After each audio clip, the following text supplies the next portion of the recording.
What does just focus on yourself actually mean? It's the perfect piece of advice because it tells you what to do without actually telling you how to do it. Everybody swears it is the golden thing that will solve every single one of your problems, but they just leave it so vague and unactionable that they can just keep repeating saying, just focus on yourself. And if it doesn't work, if your life doesn't change, well, it's all your fault. I spent the last 4 years of my life, give or take, working on myself perpetually. So I broke it down into the easiest 3 pillars that I know with actual physical steps that you can do to change your life. First is a physical pursuit. A physical pursuit of some kind should be basic hygiene. It should be like brushing your teeth.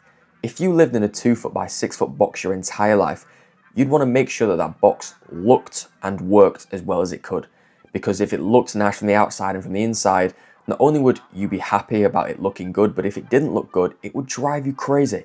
Seeing it in a bad state every single day would put you in a bad mood, and you know what happens when you're in a bad mood, it affects everything else. You'd want to make sure that the systems inside worked well, that you didn't have a leaky tap, that you didn't have a squeaky hinge, or you didn't have some mold growing up through the floorboards. And if you don't have the analogy by now, this little box I'm talking about, give or take a little bit of size, is your body. It is your home, the only home you live in your entire life, and you have to look after it. Because some people are looking after it like they have another one spare, and some people are simply just living in a shithole. And you see, the big thing is that your body is a physical embodiment of you.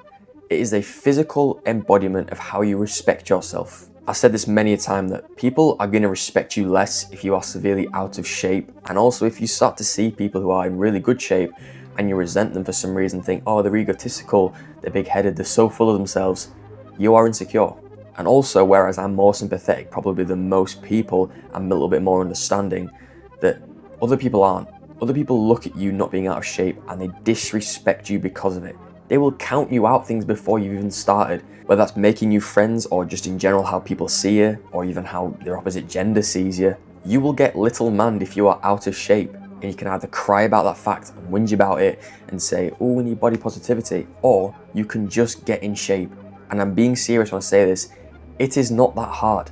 On the direct flip side of that, when you are in shape, people respect you because they know directly what it takes to get there.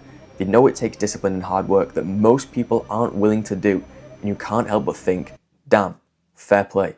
You need to experience life when you're in your best shape possible. You need to just at least give yourself the opportunity to WD-40 yourself, to make your hinges not squeaky, to clean the mold under the floorboards, to actually have a healthy body, to eat right. The systems inside the squeaky hinges is your diet, is how you look after yourself, to make sure that your systems are working perfectly, to make sure that you clean the inside and outside of your house, to make sure you paint it correctly. That is your physical aesthetics. And also the pure knock-on effects of physical pursuits, which is, growing mentally. That if you are able to commit yourself to a physical pursuits, you perpetuate your mental growth as well. You perpetuate your discipline, willpower, consistency, happiness, fulfillment, the list genuinely goes on. So hit the gym, do your cardio, and most importantly as well, pick up a skill, a physical skill, whether that is martial arts, whether that's a sport, because not only are you actually treating yourself right, but you are building a skill at the same time.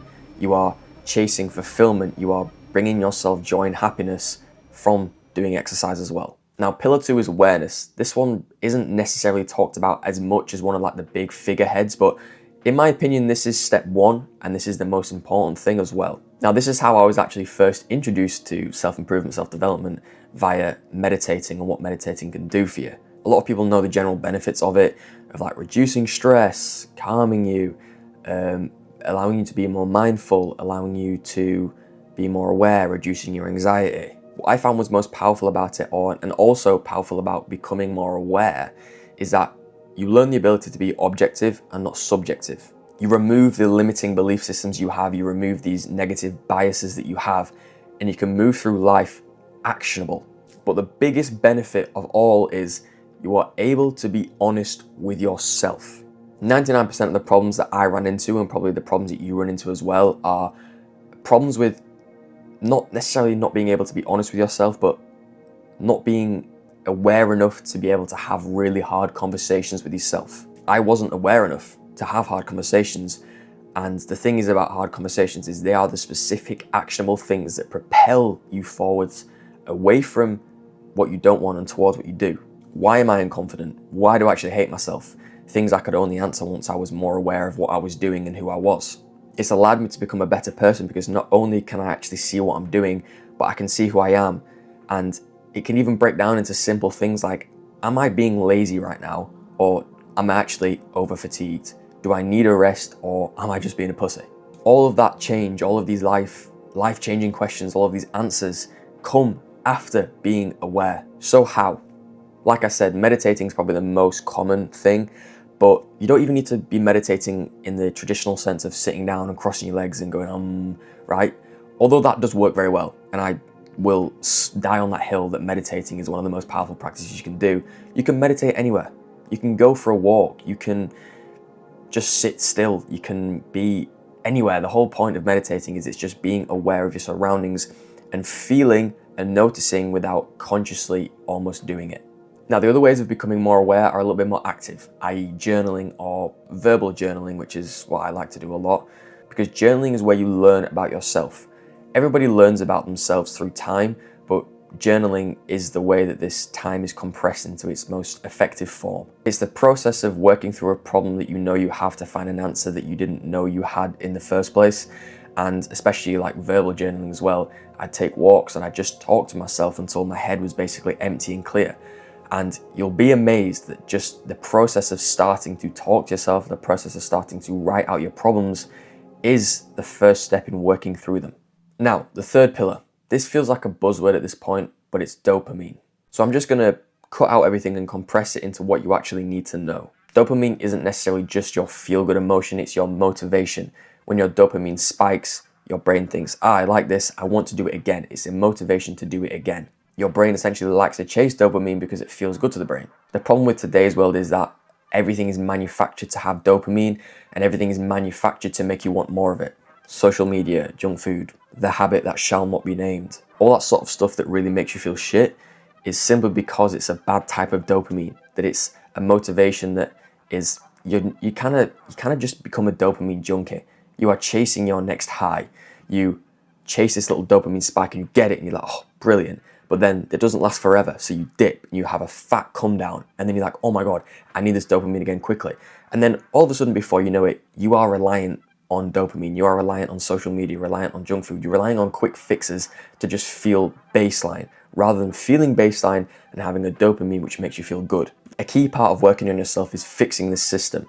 It's fixing your dopamine feedback loops. It's essentially cutting out bad dopamine and only giving yourself good dopamine. It's training your brain to crave the right things is essentially the most important part of it. So how do you do this? You limit quick fixes or cut them out completely. I think the best way to do this is to detox and just take a bunch of time off dopamine completely. So delete every social media app for a week, just don't look at anything, and you will pretty much detox your brain to like 80%, and then start substituting in better things. Get dopamine from ice baths, get dopamine from, or like cold showers, get dopamine from good real food, get dopamine from training hard, get good dopamine from having a deep work session, get dopamine from having a good deep conversation with people face to face. And the thing is about dopamine is you don't understand how much it's affecting you until you start living better. You don't realize how much it controls your life until you are no longer under the spell of it. You might not realize it right now, but you can't walk without music. You can't walk without a podcast. You can't sit in a waiting room at the doctor's for 5 minutes without taking out your phone. You can't just stare at a wall and be. If I left a black screen right now in this video, just for 60 seconds, I guarantee 99% of people wouldn't be able to just sit still and let it go through without checking how long is left, without checking the comments, without checking the notifications, because your brain is fried. Now, obviously working on yourself involves more than 3 steps, but with that being said, these are the most important 3 pillars. These are the big 3 spearheads, in my opinion. So if you want to become a better human, you need to focus on these 3 pillars, growing them, and your life will grow because of it. So with that being said, I think that's it. Pursue perpetual.